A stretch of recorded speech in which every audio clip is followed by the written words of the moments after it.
something to see.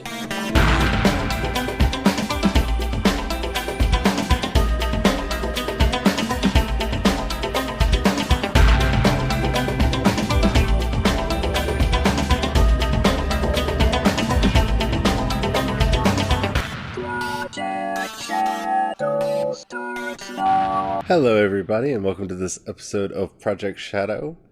My name is Charlie. You might know me better as sci-fi fantasy writer C.E. Dorset, and today I would like to have a chat with you about fantasy races.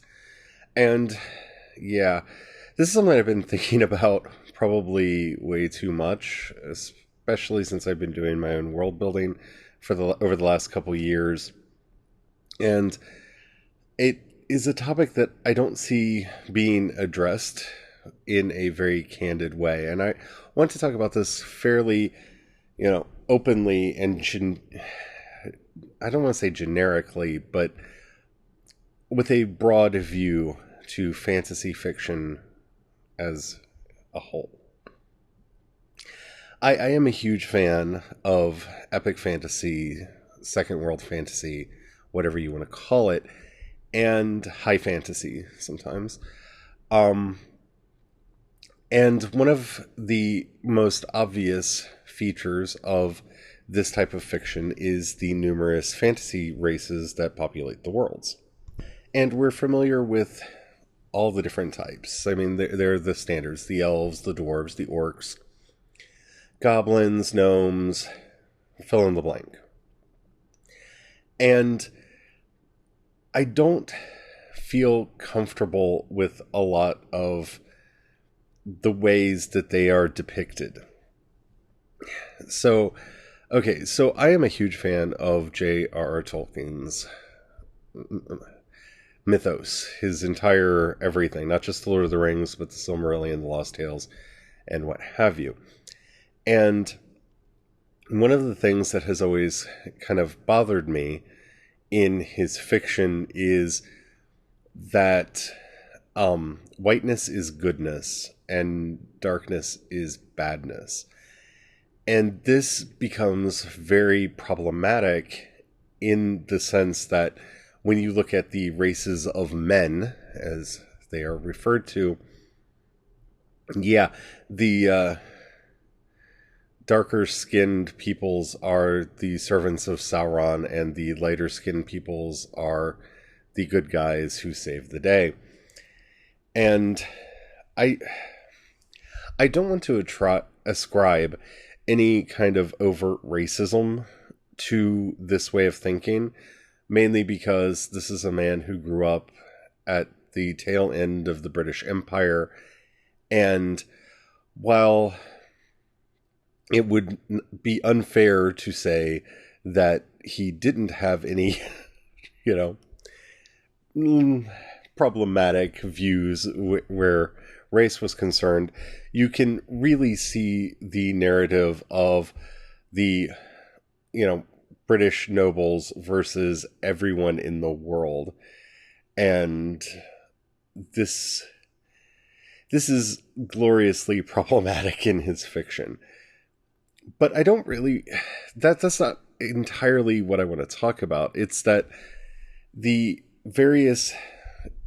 And you have to start with Tolkien, because the various fantasy races that we have today are all related somehow back to the Lord of the Rings books. Because while fantasy fiction existed before, and Tolkien himself, referring to these stories as fairy stories, would say that it was in the tradition of the legends and fairy stories that had preceded him.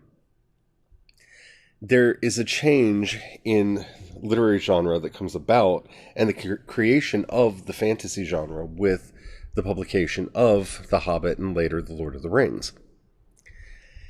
And one of the things that this has given rise to is this idea of the racial stereotypes. If I ask you what an elf is, you'll have a fairly good idea. Like, they're one with nature, and they're probably kind of snooty, and they're fair-skinned and probably tall. If I ask you what a dwarf is, you will probably tell me that they're greedy, and they're short, and they're bearded, and they live in the ground, in caves and in underground cities. That's not necessarily an issue, but the fact that there isn't a lot of diversity in the way that we portray these groups of people, even in modern fiction, that's where it can veer into the extremely problematic. Because in a lot of fantasy fiction, it's easy for the author, and I can say this as an author, to try to come up with a stereotype of what is the average person from this region like. And that's handy in your writing, because if you have to introduce a new character, which sometimes happens, sometimes they'll just pop out of the blue in a scene that you're writing, knowing some of the basics about their culture and their heritage will give you some basic ideas of what you can do with them. So, for example, in my fiction, knowing whether a character is from, Yingshao or Kishan or Sawyer or Golin or Sahir or one of the other, Ashkelon, one of the other places around, that tells me a bit about them. And yes, it will tell me some stereotypical things for all of the people there. For example, most of the people in Ashkelon are amazed by rivers and lakes, because Ashkelon is very dry and is a desert climate.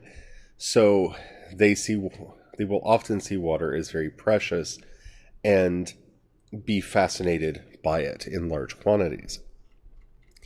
Now, that's something that's okay for a large group to have as a characteristic because of where they live. The people in Golan, for the most part, live in jungle and forest where there's a lot of rivers and lakes.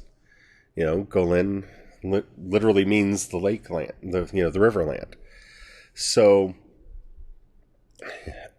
that makes some sense in how to understand those characters and how they will interact. The more problematic aspects that come in are saying, all dwarves are greedy. Well, are all dwarves greedy? You can see Star Trek playing around with this in that they did a very similar thing with the Ferengi. The Ferengi are all greedy and are entranced by the idea of profit. And so most of the Ferengi characters that we meet are definitely in that vein. But one of the more interesting aspects of the series is when we get introduced to Nog and his father Ram, who are not like that. I mean, Ram has a certain understanding for profit, but he defines profit also as learning and camaraderie. So the information that he's gathering is a form of profit, and it's not just about garnering wealth. And Ram doesn't seem, 100% interested in just getting a large treasure chest that he can hug at night and go, look at how wealthy that I am. And I bring Star Trek up because one of the things that they did with this idea is they made it part of their culture, their religion, and how everything works. When going into a government building, they literally have to put money into a till to talk to anybody. And of course, their view of the afterlife is the Grand Treasurer, who will weigh their profits over their life and determine whether or not they get, they will then be allowed to bid on their next life, because the Ferengi believe in reincarnation. That works better for me because it is baked into their culture. You can see it in how their government is basically run like a large business and more like a cartel than it is like a government per se. You can see it in their religion. You can see it in their culture. You can see how it all works in. So having this be an artifact of their culture, that with a culture that is predominantly focused on capitalist profit, that will produce people that have a preponderance of greedy intent. That's different from simply saying they're all greedy. They're just greedy by nature. It's what they are. because I think when you get reductive like that, it can distract from the ability to create characters that are more interesting, that are more nuanced, and that have more depth. And that's one of the reasons why I went to Star Trek for an example, mainly because while thinking about this, I had a very difficult time thinking about a good fantasy example. Though, picking up from yesterday's episode, we could talk about Troll Hunter, which shows trolls of various stripes, from the intellectual to, the hedonistic to the war hungry. There are people of all stripes, and we see them as a population with a set culture that unites them, but variant personality types within it. And that's more or less what I'm talking about here. When we ascribe a singular personality type to an entire group of people, the larger that group is, the more problematic it is to try to get everyone of that type to fit into that stereotype that we're making.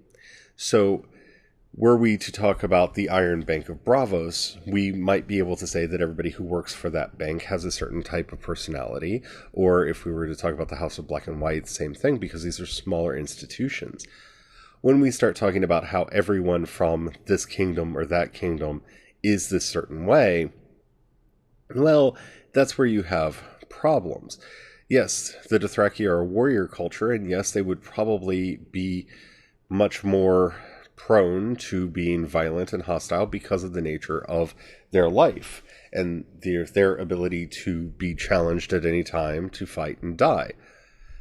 But when we look at actual warrior cultures that did exist in history, such as, the Huns, or if we look at the Mongols, we see Genghis himself had a strong interest in religion and poetry and language, and would often invite people to recite poetry and play music. He was fascinated by music. And so we see a very different side to what could be a very stereotypical warlord, and we see this in his children as well. So, when we try... One of the things that I think we as fantasy writers need to be very careful about is that we are not ascribing a personality type to a culture. There can be certain artifacts that make the culture what it is that will favor certain types of activity more than others, but that doesn't mean that everyone will ascribe to those beliefs. For example, I live in the United States, and we are a capitalist culture. We exist in a democratic republic as far as our form of government. And it's a very textual-based government. In other words, the text of the Constitution is what everyone in government swears allegiance to. They don't swear allegiance to the people, but to the ideals. That does not mean that every American has that same high view of the text of the Constitution, or the text of any agreement, for that matter.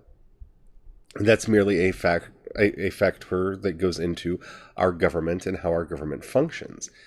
It also doesn't mean that everyone in our country and culture is obsessed with capitalist profit. Those are there because it's hard to exist in this country without having at least some capitalist instinct, because, well, you have to make money to find a place to live and put food on your table and whatnot. But it does not override your personality. And in a lot of fantasy fiction, it tends to override the personality.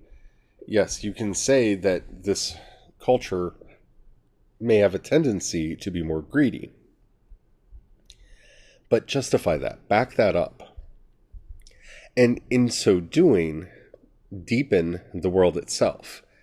Now, Tolkien, the reason I say Tolkien gets both the blame and gets some outs for some of this is why and how the various groups were created in the first place. The elves know that they were the firstborn of creation. They lived in Valinor with the Valar and, in the shadow of Eru Ilúvatar himself. And so there is a history there and an ancientness to them in that they live for hundreds, if not thousands of years, most of the characters that we've met. So there is a certain amount of arrogance that you can expect in those characters. The dwarves were created in the rock, and, well, were given life after their creator threatened to destroy them because he felt that he had wronged Eru Ilúvatar by making them. But Eru Ilúvatar gave them life instead. You see, so you can see how they were born in the mountains. So, of course, dwarves live in the mountains. You can see some of this in the orcs, and the goblins were created by Morgoth and were twisted and demented into being what they are. So, of course, they're going to have a crueler demeanor because they're not a naturally existing group of people. They were created through torture and have lived as servants of not one but two Dark Lords throughout their history. So, yes, there's some things there that we can see to justify this. But, at the same time, we have to be very careful not to make them all the same. We'll pick this up after the break. And we're back. Okay, so before the break, I was talking about how we have to be very careful not to ascribe the same personality type to every race within a fictional setting. I think that this becomes even more problematic when we are dealing with something like the works of George R.R. Martin. And I don't want to get into this with too much detail, because I don't want any of you to think that I'm going after him specifically as a writer. But there is, because most of what we know about the lore of his world is written in-world, there is a tendency for the writers of those stories, the characters within the setting that are writing those texts, to have a fairly racist mindset towards others, and thus that gets baked into the setting and that gets baked into the world. So we hear about some people who are very docile and good slave material. And that becomes, I think, truly problematic. Because yes, we can try to justify all of these things by calling in historical examples of how people of that time period, this story being very medieval in its style and writing. So you could try to make an argument that yes, in the Middle Ages, people would have thought that way. But as I've said often on this show, when you are constructing a universe, you're not bound by Terran world history. You're not bound by what actually happened here. So by having that brash racism baked into the cake, as you will, it does tend to normalize and to a certain degree excuse the racist tendencies of the characters and the audience members who are reading the text. And again, I am not trying to call George R.R. Martin racist or anything of that manner, or say that his books are, racist and bad and thus shouldn't be read. I'm just saying this is something that we as writers need to be thinking about when we are constructing our texts and when we are constructing our worlds, to make sure that we are not inadvertently feeding tendencies that we would not want to feed in the first place. And I do understand a certain love for a certain type of fiction and wanting it to be represented in your stories. As I've said a lot, I'm a huge fan of Chinese wuxia and jianxia fiction. And I bake a lot of those ideas into my own setting because that's a type of fiction that I really enjoy both reading and watching. But I have to be careful not to create caricatures of those Chinese characters, or to do it in such a way that I am saying, for example, that violence is the only solution to every problem. Violence is something that happens in a world with a very strong martial arts aspect to it, like the stories that I write. It is something that is prone to happen. It is apt to happen. But it is incumbent upon me as a writer to make sure that every story is not simply about, oh, we have an argument, let's fight it out. Because in so doing, I am inadvertently saying that violence is the only solution to every problem. So that's something that we really need to be careful about. It's also a very different thing. This is something that has bugged me in the works of, the world of Ice and Fire, A Song of Ice and Fire, is that when you're dealing with Tolkien, we can talk about the differences between the races, because for the most part, we are actually talking about different species, or very close to different species. Even when we talk about the races of men, there are very distinctly two types of people, because Tolkien was a monarchist, and so all of the kings are descendants of the people of Numenor, and thus have these amazingly long lifespans, and are, heroic by nature.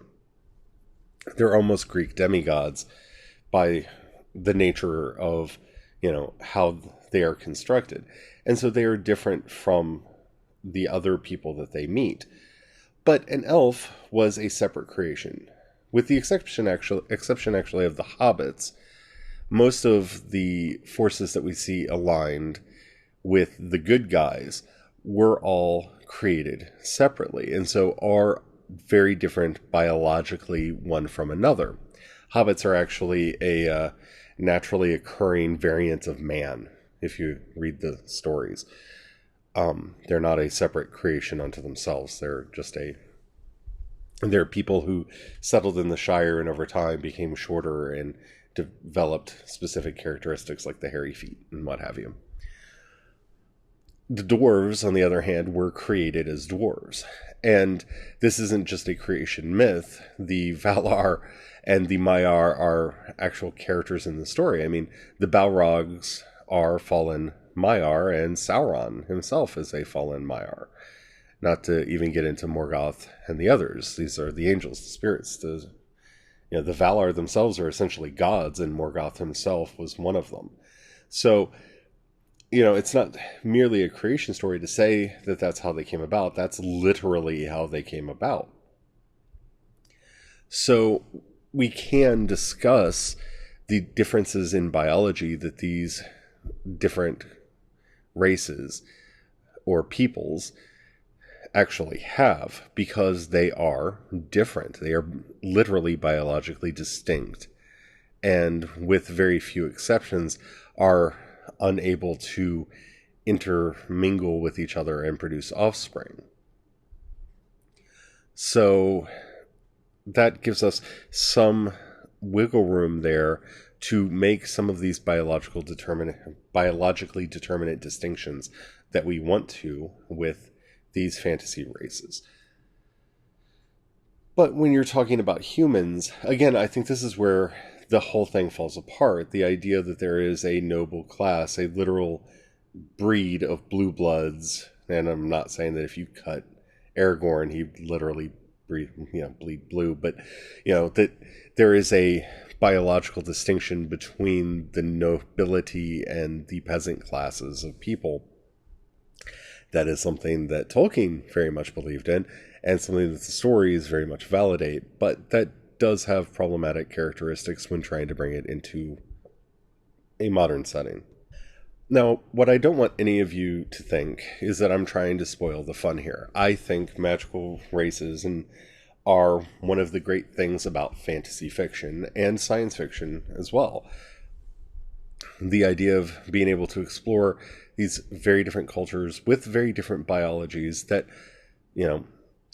creates different challenges for them and often will affect their mindset in different ways.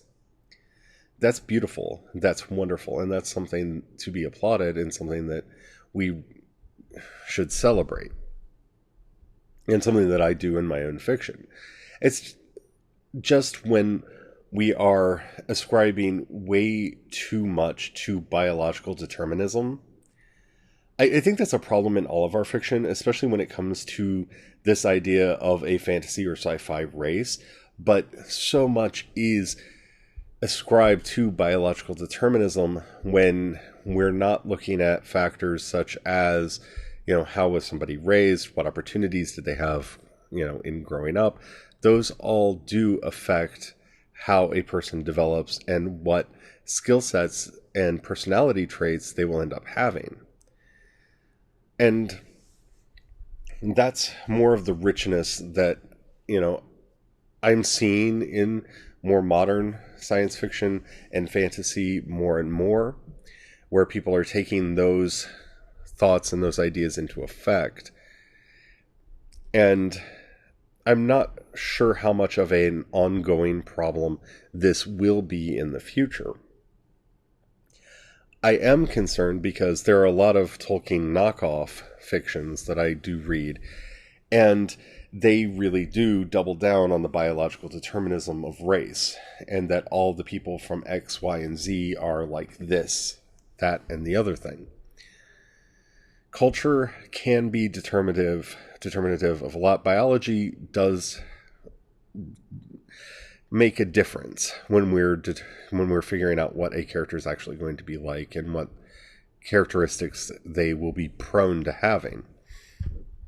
But it is equally, if not more important, for us to bear in mind that each character needs to be approached from an individualistic perspective so that they aren't the one peaceful Klingon or the one Ferengi that's not interested in profit. Because, that can make for an interesting character. And, of course, any character that goes counter to the prevailing culture of their society is interesting by nature. And we're still going to get characters like that.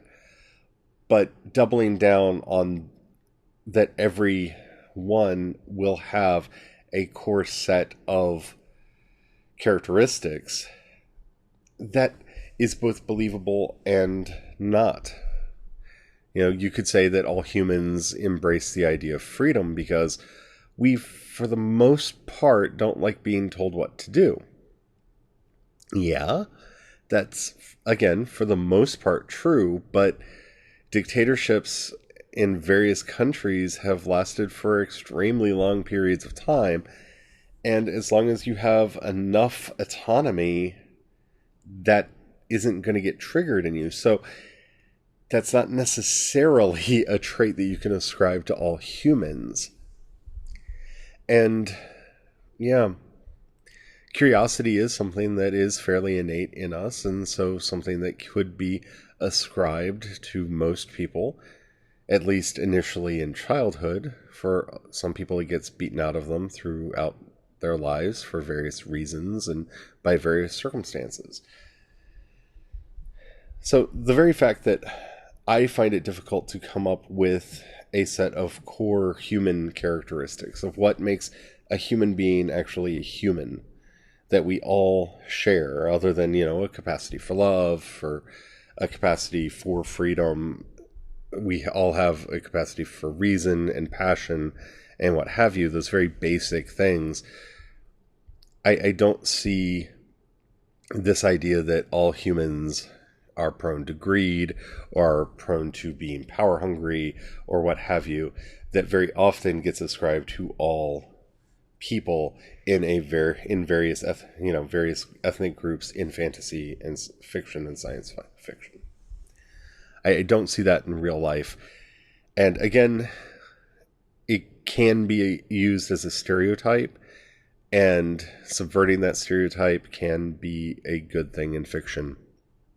It's just something to be very mindful of. I've been, watching a lot of lore videos for a lot of different settings that I'm interested in, and following a lot of podcasts that do the same. And I have just been noticing this repeated drum note of all the people of this race are like this, and all the people of this race are like that, and all the people of this race are like this.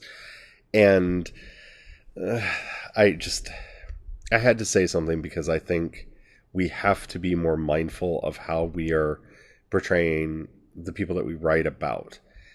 And again, this isn't necessarily because I think that we're being racist. I just think that a lot of it comes down to we are robbing ourselves as creators and our audiences of a more vibrant world when you don't know exactly how a particular person is going to react, because, well, every one of that species behaves in this specific way.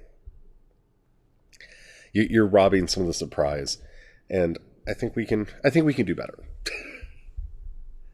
I hope you liked this episode. This is just something that's been weighing on me for a little bit, and especially while I've been constructing my own fantasy races for my Ash Dancer setting.